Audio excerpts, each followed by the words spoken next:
첫 번째 파트에서는 이제 염색질 3차 구조와 유전자 조절 사이의 관계를 우리가 왜 연구를 하는지 그걸 말씀드릴 예정이고요.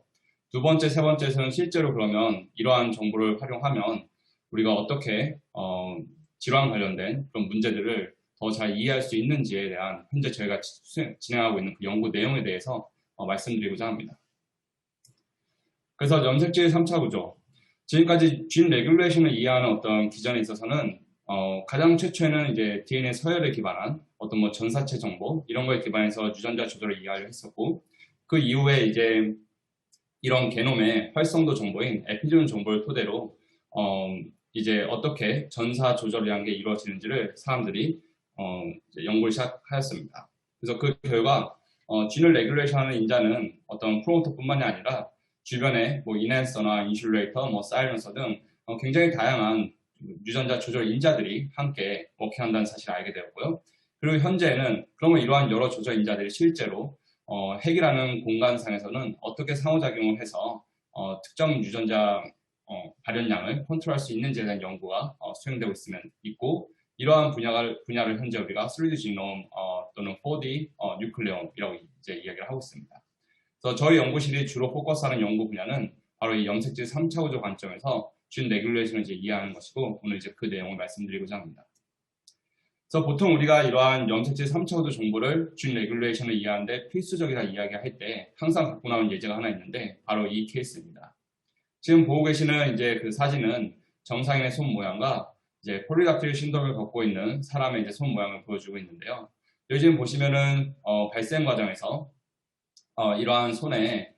모양이 이제 이상이 생기면 손가락이 하나 더 생기거나 또는 이렇게 붓는 이러한 현상이 나타나는 것이 이제 많이 보고가 되어 있습니다.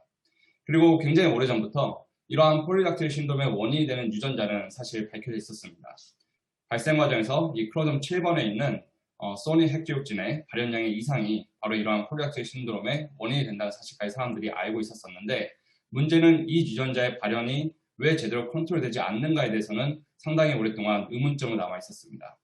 근데 근래에 들어서 뭐 제가 이제 근래라고 이야기하는 것은 뭐 최근 이제 5년, 10년 내를 말씀드리는 건데, 근래에 들어서 이 소니 핵지옥진을 컨트롤할 수 있는 인핸서가 알고 봤더니 심지어 다른 유전자의 인트론에 있고, 게다가 둘 사이의 거리는 약 1밀리언 베이스 페어나 떨어져 있는 곳에 위치하고 있다는 사실을 사람들이 밝혀내게 됩니다. 지금 여기 보시는 것처럼 어떠한 인핸서들은 굉장히 멀리 떨어져 있는 쥐인의 익스프레션 레벨을 컨트롤할 수 있게 되고, 이러한 현상들이 다양한 발생 등 여러 질환에서 매우 중요한 역할을 한다는 사실들이 계속해서 보고가 되고 있습니다. 그건 저희가 이제 생각할 수 있는 질문은, 대체 그러면 인핸서라고 하는 것이 어떻게 이렇게 멀리 떨어져 있는 타겟진을 컨트롤할 수 있을까라는 이제 의문을 가질 수 있게 되고, 그에 대한 해답이 상당히 많이 이제 해결이 되었는데, 바로 여기 나와 있는 이제 이 구조가 그에 대한 해답을 이제 줄 수 있다고 이제 우리는 생각하고 있습니다. 지금 여러분들이 보고 계시는 이 구조는 실제 아이만 90 셀라인의 염색질 3차 구조 데이터를 토대로 우리가 3D 모델링을 해서 표현한 그림입니다. 지금 이 방구는 이제 핵을 의미하는 것이고, 이 각각의 다른 색깔로 이제 표현되어 있는 이 선들은 개별 크로모점들을 의미하고 있습니다. 보시는 것처럼 크로모점의 이제 길이에 비해서 이 크로모점이 위치하고 있는 핵이라는 곳의 사이즈는 너무나 작기 때문에 이렇게 아주 복잡한 패킹된 구조로 실제 존재를 할 수밖에 없게 되고, 이러한 구조로 인해서 아주 자연스럽게 우리가 어떤 로컬한 지역들을 확대해서 살펴보면은 이러한 크로마틴 룹이라고 알려져 있는 현상들을 쉽게 관찰할 수 있게 됩니다. 그리고 이러한 크로마틴 룹이 바로 인핸서가 멀리 떨어져 있는 타겟진을 컨트롤할 수 있는 디전을 제시해주게 되는데, 여기 보시는 것처럼 이 첫 번째 크로마틴 룹에 의해서는 이 해당 인핸서와 프로모터가 지놈상의 거리는 상당히 멀지만 이런 룹 구조로 인해서 공간상에서는 서로 인접할 수 있게 되고, 이러한 이유로 인해서 이 인핸서는 이 멀리 떨어져 있는 프로모터를 타겟할 수 있는 것입니다. 바로 이러한 현상을 우리가 3D 지놈이라고 이야기를 하고, 이러한 3D 지놈이 진 레귤레이션의 중요한 이유는 인핸서 엘리먼트들이 멀리 떨어져 있는 타겟진을 컨트롤할 수 있는 환경을 제공하기 때문입니다. 그러면 정확히 3D 지놈의 데피니션이 무엇이냐라고 말씀드리자면, 지놈의 스페이셜 어레인지먼트라고 이제 정의를 해볼 수 있습니다. 그래서 크게는 이런 마크로 스케일의 어떤 뭐 컴파일먼트 A나 또는 인터크로모존 사이의 인터랙션 그런 관점에서 우리가 염색체 3차 구조가 형성되어 있고 그 다음에 이러한 염색체 3차 구조의 개별 크로모점들을 좀 더 디테일하게 살펴보면은 아까 말씀드렸던 이러한 크로마틴 룹 구조 형태로 우리가 염색체 3차 구조를 이해해 볼 수 있습니다. 그리고 이러한 마크로 스케일의 염색체 3차 구조는 뉴클리어 라민이나 또는 뭐 스페크 같은 실제 이제 핵 내 존재하는 크로모점이 아닌 또 다른 어떤 인자들과의 크로모점과 이런 다른 인자들 사이의 상호작용을 토대로 우리가 설명이 가능해지고 그 다음에 이런 크로마틴 룹 같은 로컬 스케일의 염색체 3차 구조 정보 같은 경우에는 우리가 스트럭처럴 프로틴이라고 잘 알려져 있는 CTCF나 포이즌, 그리고 와플과 같은 이런 다양한 팩터들의 상호작용을 통한 룹 익스트루전 모델로 잘 설명이 되고 있습니다. 그래서 현재는 염색체 3차 구조를 크게 마크로 스케일과 로컬 스케일에서 사람들이 연구를 하고 있는 것이고 오늘 말씀드릴 내용은 주로 이 로컬 스케일 관점에서 실제로 염색체 3차 구조의 변형이 유전자 조절에 어떤 영향을 미치는지를 직접적으로 영향을 미치는지에 대한 얘기를 이제 말씀드릴 예정입니다. 이제 지금까지는 이제 염색체 3차 구조가 유전자 조절의 어떤 중요한 기전으로서 역할을 할 수 있다는 것을 말씀드렸고 그건 실제로 이러한 염색체 3차 구조 정보를 활용했을 때 우리가 어떤 특정 질환에 대해서 더 잘 이해를 할 수 있는지 어떻게 이걸 활용할 수 있는지 그 예에 대해서 현재 저희 연구실에서 진행하고 있는 두 가지 스터디에 대해서 말씀드리고자 합니다. 첫 번째, 지노믹스 필드에서 아직 풀지 못한 질문 중에 하나가 지네틱 베리언트의 메커니즘을 잘 모른다는 것입니다. 이게 사실 그 지네틱스 하시는 분들 입장에서는 뭐 당연히 뭐 이런 지네틱 어떤 베리언트가 있으면 그 베리언트를 만들어내가지고 어떤 뭐 마우스 모델 만들고 해서 이미 다 실험을 하고 있는데 이게 무슨 말도 안 되는 얘기라고 하실 수 있겠지만 우리가 지금까지 컴플렉스 휴먼 디지즈를 연구하기 위해서 사람들이 보고한 수많은 지네틱 베리언트들을 놓고 보면은 기능을 알고 있는 지네틱 베리언트가 오히려 매우 이제 제한적입니다. 아주 대표적인 어떤 변이들 같은 경우에는 워낙 많은 스터디를 하니까 그 기능이 잘 밝혀져 있지만 사실 대다수는 그 기능이 무엇인지 잘 모르고 있는 상황입니다. 왜 그러냐면 지금 제가 보여드리고 있는 이 예 같은 경우에는 파킨슨 질환에 관련된 중요한 유전 변이들을 쭉 이렇게 지놈상의 분포를 이제 보여드리고 있는 것인데 지금 보시면은 프로모터 지역이나 또는 엑손 지역에 이 해당 변이들이 위치하고 있는 비율이 전체 5%가 채 되지 않습니다. 즉 나머지 95% 이상은 인터제닉이나 또는 인트론 지역에 존재를 하고 있습니다. 바로 이러한 이유로 인해 가지고 지금까지 사람들이 여러 컴플렉스 휴먼 디지즈에서 관련이 있다고 발견한 유전 변이들의 기능을 잘 모르고 있는 상황입니다. 그러면 이러한 기능들을 어떻게 밝힐 수 있는가? 유전 변이의 기능, 난코딩 지역에 위치하고 있는 유전 변이의 기능은 사실 타겟진을 알게 되면 명확하게 밝힐 수 있을 거라고 생각할 수 있습니다. 왜냐하면 이런 대부분의 유전 변이들은 그냥 랜덤하게 난코딩 지능 지역에 존재하는 것이 아니라 보통의 경우에는 이넨스와 같은 레귤레터리 시퀀스에 코로컬라이즈 되어 있는 경우가 너무나 많기 때문에 우리가 상상할 수 있는 그 가설은 이러한 유전 변이들이 특정 레귤레터리 시퀀스에 기능에 영향을 줌으로 인해서 그 레귤레터리 시퀀스가 타겟하는 쥐의 발현량의 이상을 갖고 와 어떤 질환의 원인을 유발할 수 있다 또는 리스크를 올릴 수 있다라고 얘기해 볼 수 있는 것입니다. 근데 문제는 아까 앞서 많은 수의 그 이넨서나 이런 레귤레터리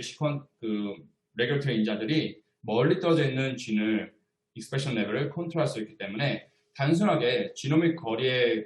기반한 정보를 통해서는 해당 변이가 뭐 제일 가까운 쥐 A를 컨트롤할 수 있는 건지 아니면 그 다음에 있는 쥐 B를 컨트롤할 수 있는 건지 사실 결정하기가 매우 어려운 상황입니다. 바로 이러한 이유로 인해서 지금까지 사람들이 지네틱 스터디를 토대로 다양한 질환에 연관되어 있는 많은 유전 변이를 밝혔음에도 불구하고 아직까지도 그 변이들의 기능을 파악하지 못하고 있는 이제 주된 이유입니다. 이 문제를 어떻게 해결할 수 있는가? 바로 염색체 3차 구조 정보를 보면은 우리가 이 해당 유전 변이가 실제로 피지컬리 인터랙션을 하고 있는 프로모터 지역이 어디고 그 프로모터의 다운스트리밍 진이 무엇인지를 보면은 해당 유전 변이의 기능을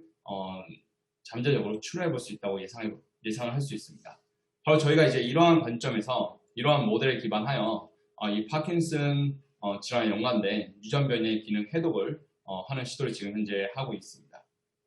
그래서 이러한 연구 목표를 이제 달성하기 위해서 파킨슨 질환에 대한 그 3D 에피지노 맵이라는 걸 이제 최초로 이제 만들었고요. 지금까지 파킨슨 질환에 대한 연구는 지네틱 스터디는 상당히 이제 많이 진행이 되어 왔지만 사실 트랜스크립톰 스터디로 매우 제한적이었고 정말 저희도 좀 황당했던 게 파킨슨 환자의 그 병변에 이제 발생하는 그 서브센션 나이그라 하는 중뇌 흡질에서 RNA-식 데이터가 아직까지도 퍼블리시되지 않았다는 사실은 정말 좀 깜짝 놀랄 정도로 사실 데이터가 많이 부족해 있는 그런 이제 질환입니다. 반면에 이제 지네틱 데이터는 엄청 많이 쌓여 있지만 그 외에 뭐 트랜스크립트 데이터도 없고 그다음에 칩식 데이터나 뭐 하이스 데이터 이런 것들은 아예 존재하지도 않는 그런 상황이었습니다. 그래서 저희 같은 경우에는 이제 기존에 퍼블리시된 모든 파킨슨의 스터디가 된 모든 그 지네틱 스터디를 통해서 이제 보고된 한 8,000개 정도 되는 그 파킨슨병 연관된 중요한 유전별들을 다 이제 확보를 하고 거기에 추가로 파킨슨병 환자에 대해서 수행된 마이크로레이로 수행된 트랜스크립톰 데이터도 다 이제 확보를 하고 여기에 이제 추가로 저희 랩에서 실제 한 10명 정도의 그러니까 6명 정도의 파킨슨병 환자 이제 뇌조직과 그다음에 4명 정도의 이제 에이지 매치된 정상인의 뇌조직을 확보를 해서 RNA-식과 이제 칩식 그다음에 하이식 실험을 쭉 수행을 하였습니다. 그래서 이러한 데이터셋들을 전부 이제 인테그레이션해서 파킨슨병 환자 특이적인 인핸서들을 먼저 인핸서와 프로모터를 먼저 디파인을 하게 되고 그 인핸서와 프로모터들이 실제로 기존에 보고된 파킨슨병 연관 유전 변이와 어떻게 연관성이 있는지를 보고 이어서 해당 이제 엘러먼트 이런 진 레귤레이터리 엘러먼트들의 타겟 진을 하이스 데이터로 이제 규명하는 그런 작업을 진행하였습니다. 그래서 저희가 이제 파킨슨 질환을 첫 번째 타겟하게 된 이유는 사실 파킨슨 질환과 알츠하이머 두 개를 동시에 하고 있는데 이 두 질환 모두 지금까지 어떤 지네릭 리스크 팩터로서 설명 가능한 부분이 약 한 3에서 5%밖에 되지 않기 때문에 단순한 지네릭 베리언트만으로 설명이 매우 어려운 그런 질환이기 때문에 우리가 이걸 어떤 3D 에피지노 관점에서 더 잘 이해할 수 있을까 하는 그런 이제 목적으로 이 질환을 저희의 모델 시스템으로 이제 하게 되었습니다. 염색체 3차 구조 정보를 이용해서 난코딩 지역에 존재하는 유전 변이의 타겟진을 발굴하는데 우리가 염색체 3차 구조 정보를 쓸 수 있다는 점을 말씀드렸습니다. 두 번째 파트에서는 이거와는 좀 다르게 우리가 유전체의 기능을 해독하는 데 있어서 또 염색체 3차 구조 정보를 쓸 수 있다는 것을 보여드리고자 합니다. 현재 또 지노믹 스터디에서 저희가 풀지 못하고 있는 중요한 문제, 그 원 디멘셔널 캔서 지놈을 어떻게 더 잘 이해할 수 있는가가 이제 질문입니다. 지금 여기 갖고 온 그림이 실제로 우리가 캔서 지놈 이제 홀 지놈 시퀀싱을 캔서 지놈의 홀 지놈 시퀀싱을 한 다음에 그 캔서 지놈에 존재하는 다양한 그 지노믹 리어레인지먼트들, 뭐 스트럭처 베리에이션이나 카피 넘버 체인지 이런 것들을 다 이제 포함을 해서 최대한 잘 비주얼라이제이션을 한 게 사실 이 그림입니다. 이거 서커스 플러시가 잘 알려져 있는데 하지만 여전히 이 그림을 봐도 대체 이 캔서 지nom에서 어떤 이벤트가 일어나는지를 직관적으로 이해하기는 너무 힘든 상황입니다. 그리고 이러한 이벤트들이 각각 진 익스프레션에 어떤 영향을 줄지 그런 것들은 더 해석하기 어려운 상황이고요. 한 발 더 나아가서 만일 코딩 시퀀스에 이런 뭐 트랜스로케이션이나 어떤 스트럭처 지노믹 리어레인지먼트가 일어나게 되면은 뭐 온코퓨전진의 탄생 이런 식으로 우리가 생각을 어떤 그런 관점에서 그 이펙트를 생각해 볼 수 있지만 대부분의 이벤트들은 사실상 난코딩 지역에 관여해서 이런 지노믹 리어레인지먼트가 일어나게 되고 그럼 난코딩 지역에 일어난 지노믹 리어레인지먼트가 캔서 지nom에서 어떻게 진 레귤레이션에 영향을 주지? 이런 질문을 던지게 되면은 사실 그거에 대한 답하기가 매우 어려운 상황입니다. 이게 바로 현재 원 디멘셔널 즉 홀지놈 시퀀싱 관점에서 캔서 지nom을 해석하는 가장 큰 한계라고 저희는 생각을 하고 있고 바로 이러한 한계를 혹시 우리가 3차원의 매핑을 하게 되면 더 쉽게 풀 수 있지 않을까 라는 이제 생각으로 바로 이 스터디를 이제 진행을 하게 되었습니다. 그래서 실제 뭐 이런 생각을 저희만 갖고 있었던 건 아니고요. 2014년부터 관련된 내용들이 보고되기 시작했었습니다. 지금 여기 보시면 2014년에 이제 메돌블라스토마에서 그 다음에 2016년에는 이게 그 루케미아에서 그 다음에 2017년 같은 경우에는 이제 전체 이제 캔서 지놈에서 이런 식으로 염색체 3차 구조가 실제로 특정한 온코진 액티베이션에 연관된다는 사실들을 어떤 케이스 바이 케이스로 보고가 이제 되기 시작했었습니다. 그렇지만 이들 스터디들이 이러한 이제 모델을 제시했다는 점에서는 굉장히 이제 중요한 이제 역할을 했는데 그 다음 스텝에서 그건 정말로 이런 이벤트가 얼마나 빈번하게 일어나는 것이고, 그리고 그 이펙트를 우리가 실제로 정량화할 수 있는지, 이런 질문에 대해서는 사실 답하기 어려웠던 게, 지금 보시는 것처럼 대부분이 매우 잘 알려져 있는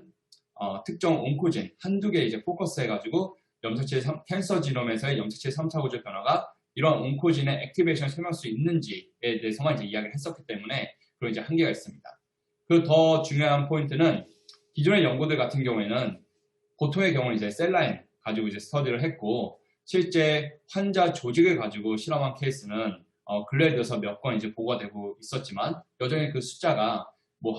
제일 많이 보고된 게 한 8명 정도의 환자 샘플만 가지고 이제 분석을 했었기 때문에 실질적으로 우리가 특정 암종에 대해서 염색질 3차 구제, 캔서 지름의 염색질 3차 구제 변화가 얼마나 빈번하게 일어나는 것이며 그 이펙트가 어떠한지에 대해서는 사실 잘 이해하지 못하고 있는 상황입니다. 그래서 이러한 문제를 해결하기 위해서 저희 이제 실험실 같은 경우에는 이제 한국인 대장암에 포커스를 해가지고 이 한국인 대장암에 염색질 3차 구조 지도를 만들고, 또 역시나 후속 유전체 맵도 만들고, 네, 홀지nom 시퀀싱과 이제 트랜스크립톤 데이터까지 만들어서 이러한 대규모의 그 오믹스 데이터를 다 컴바인해서 실제 캔서 지놈에서 염색질 3차 구조가 어떻게 바뀌게 되는지, 그리고 그 바뀜으로 인해서 어떤 이벤트가 진 레귤레이션에 어떤 영향을 주는지를 이제 스터디를 하게 되었습니다. 저희가 갖고 있는 가설은 이러한 염색질 3차 구조의 변형이, 캔서 지놈에서의 변형이 인핸서 프로모터 간의 상호작용을 리와이어링 시킴으로 인해 가지고 특정 온코진의 액티베이션을 갖고 있다라는 이제 가설을 가지고 이 스터디를 진행을 하게 되었습니다. 그리고 이런 스터디를 진행하면서 굉장히 데이터의 이제 복잡도가 올라왔기 때문에 저희 연구실에서 이제 딥러닝 기술을 이용해서 이런 복잡한 캔서 지놈을 잘 해독할 수 있는 어떤 이제 플랫폼을 개발을 하게 되었고, 앞으로 이제 이 플랫폼을 활용해서 대장암뿐만 아니라 다른 이제 암종에도 적용을 이제 해볼 계획을 갖고 있습니다.